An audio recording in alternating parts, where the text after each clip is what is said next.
What the fuck is up, lads? It's your main man, Dakota Joaquin Martinez, and I'm here to bring you my top 10 favorite films of 2021. This was a strange year for movies. We came off the heels of returning back to normal after the strike from the Black Plague Electric Boogaloo edition, and it kind of felt like a lot of Hollywood was just catching its breath. A lot of this year's blockbusters were, to say the least, disappointing, even films that weren't necessarily blockbusters, but just films I was looking forward to seeing. And for a while I was getting a bit worried because my top 10 was looking a bit frail, but honestly the lack of quality entertainment from our corporate overlords kind of forced me to seek out smaller indie films that I otherwise probably would not have made an effort to see, and in doing so I saw some of the most memorable films I've seen in a long time. And I am excited to talk about them with you, but before we get started I want to make a quick disclaimer. I saw a lot of the films that I wanted to see, but there were also a lot of films that I did not get the chance to see before making this video, but hey, I gotta make this video. So here are the movies that I wanted to see before I ended up making this list, but I did not get a chance to. I'm sorry. I'm not necessarily saying that these would make my top 10, but hey,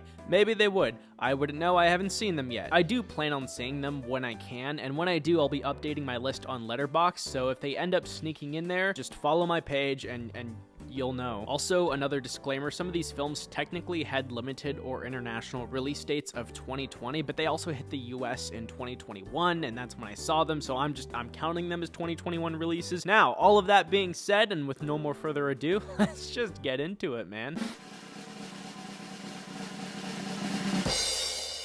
Coda follows the story of 17-year-old Ruby Jones, the only member of her family that isn't deaf. And in being a part of a family that can't hear, a lot of responsibility falls on her shoulders, especially since her family is basically living paycheck to paycheck in a business that specifically relies on the ability to hear. And through this, Coda is able to deliver perhaps the most emotionally effective story of the entire year, though it does indeed fall into a lot of common tropes and cliches that you would expect from this kind of narrative. At the same time, it pulls them off so well and effectively that you don't really care. Yeah, the story of struggling to be who you are versus who your family wants you to be is something we've all seen before, but rarely is it done to this caliber of quality and care, and with a fresh twist of seeing the struggles of a family who is unable to hear, and more interestingly, the unexpected struggles of someone being a part of that family who can hear. I ended up loving this movie far more than I thought I would. Despite the tired cliches this movie incorporates, it's somehow one of the most original and impactful coming of age stories I've seen in a long time. I knew from the moment I watched it that it would be somewhere on this list, and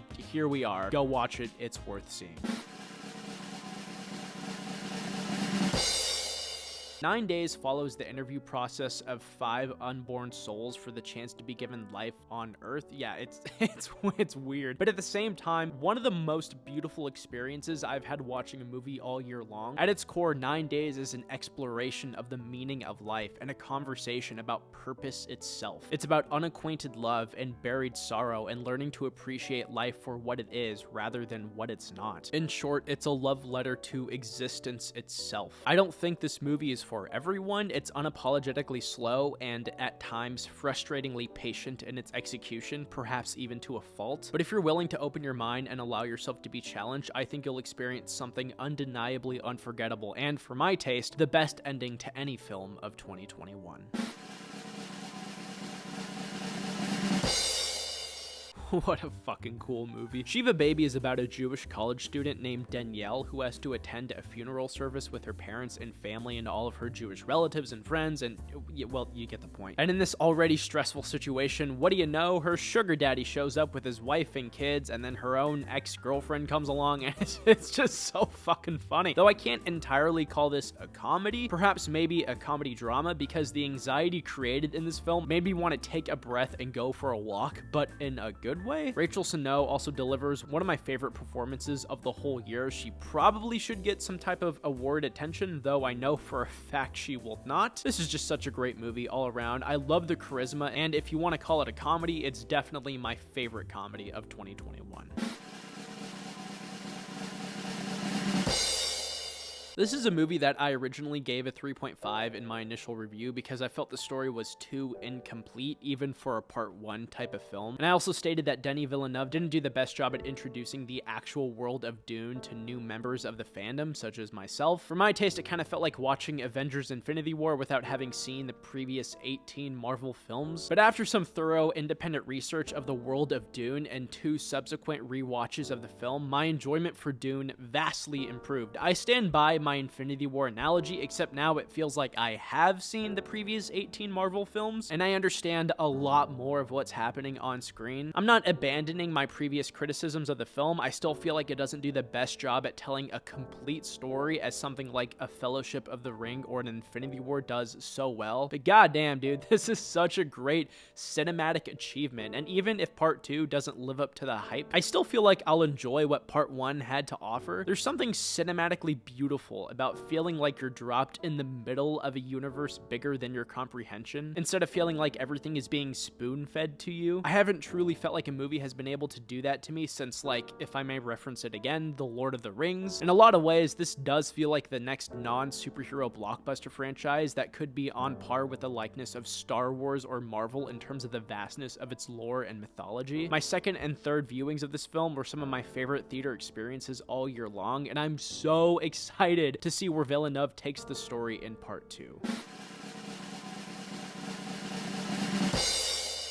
Riders of Justice is a Danish indie film about Marcus, played by Mads Mikkelsen, who returns home from serving in the military in order to help take care of his daughter after his wife dies in a horrific train accident. Now, obviously, I mean this for every film on the list, but this really is a movie that everyone should make an effort to see at some point before the year ends. Though at times it does feel a bit tonally inconsistent and thematically on the nose, beneath the surface lies a shockingly beautiful and emotionally gripping story about the complexity of damage and the diversity of ways in which we as people choose to respond and cope. At its heart, it's a film about healing and what that entails. Sometimes healing doesn't always mean moving past your pain, but instead learning to live alongside it and accepting others for where they're at in their own little journey of self-discovery and spiritual renewal. And I really do think it's a film that everybody can enjoy, at least on some sort of level.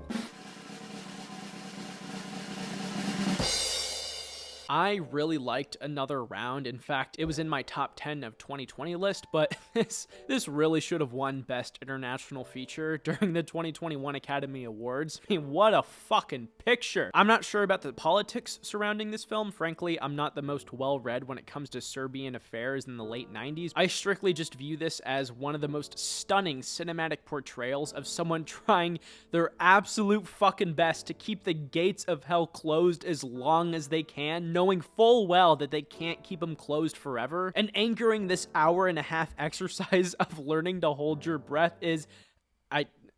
I don't know how to say that. Why wasn't she at the very least nominated at the Oscars for Best Lead Actress last year? She should have won the whole damn thing. The tension generated from the very first frame all the way to its white-knuckling, heart-wrenching conclusion was nothing short of cinematic gold. Fun fact, I watched this movie today, so my thoughts on it are about as fresh as they come. Literally, this entry is so new that I had already recorded and edited a different segment for my number 10 slot, but am now sliding this one and bumping that one out, because that is how fucking much I loved this film. My favorite aspect about this movie is the effort it incorporates into showing the shades of gray and what we otherwise might consider to be some of the worst people in the world. I mean, the main protagonist is an ex-porn star who takes advantage of literally everybody around him and is trying to coerce his 17-year-old girlfriend into throwing her life away for the sake of joining the porn industry just so he can make a quick buck off of her success. And yet we're somehow, at least on some kind of level, rooting for him? I mean, what the fuck? And yet this movie makes it work. At the end of the day, it's telling the tale of a man who is simply trying to get his head above water in the only way he knows how, and he just simply cannot. He can't stand out of his own way long enough for him to get his head on straight and start walking in the right direction. He is his own self-destruction, and I loved that. Also, I know I said earlier how 9 Days features my favorite ending of the whole year, but I wrote and recorded that before watching this film, and now I have a new favorite. This is one of the most memorable endings I've seen to a film in a long time, and I cannot wait to go back and experience it again. The Summit of the Gods is not a film for everyone. Already embedded within its disposition is several factors that might turn anyone away who isn't intentionally seeking out quality cinema. It's animated, it's in French, and its plot is mildly unorthodox and dissimilar from other mainstream films. However, if you allow yourself to be committed and open-minded, you'll experience one of the most beautiful pictures of the whole year. The Summit of the Gods is a breathtaking story about passion, determination, obsession, what it means to live, and ultimately what it means to die. At its core, it's a narrative that explores the concept of what gives both life and death their meaning and value. And delivering these profound themes is some of the most gorgeous animation I've seen in a long time, both in style and lifelike authenticity. I adore this film. I want it so fucking badly to get nominated and to win Best Animated Feature at the Oscars, but I doubt either will happen. Again, this is a movie that you should absolutely seek out to watch. It's on Netflix. Contribute your support because it is, in every sense of the word, deserving.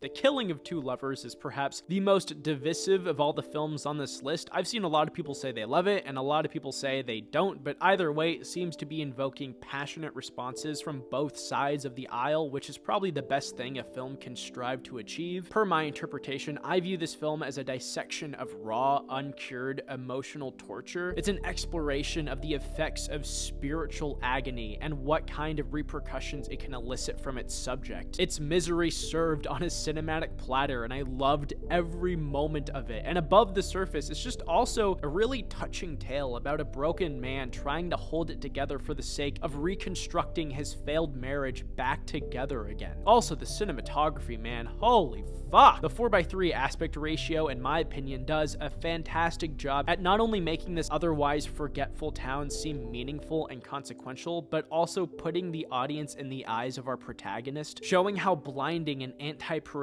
this kind of emotional anguish can cause its user. I loved this movie. I loved every moment of it. The only nitpick I might have is that the acting sometimes can be super corny and flat, but at the same time, this had a budget of only $30,000, so I am willing to forgive that. Just go watch this movie. Go on, get!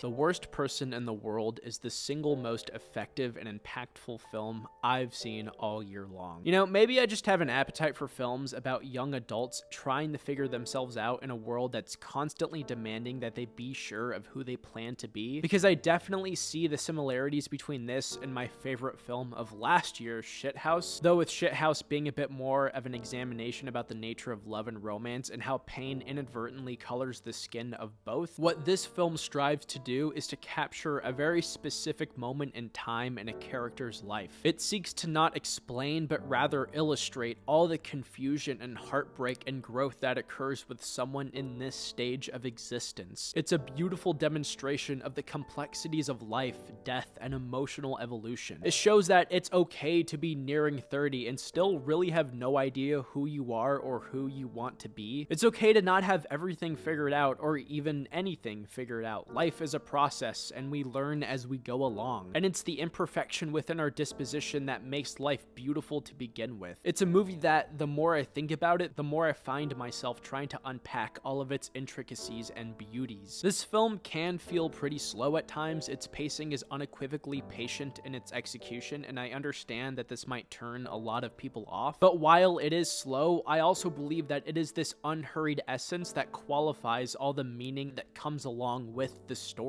Without these patient moments, it just wouldn't pack the same sort of punch it otherwise would, especially in the final act. If you can allow yourself to maintain attention throughout the forbearing nature of this film's stride, I believe you'll find yourself experiencing one of the most unforgettable films of the entire year, just like I did. And that's my list. Thank you for watching, and thank you for all of the support you gave my channel this year. This was fun, and I plan on making even more videos for the next year. Also, comment your top 10 favorite films of the year. And if you want to keep up to date with every film that I see, or if I change anything about the order or content of this list, follow my letterbox. It'll all be documented there. Thank you for watching, and I will see you in the next one.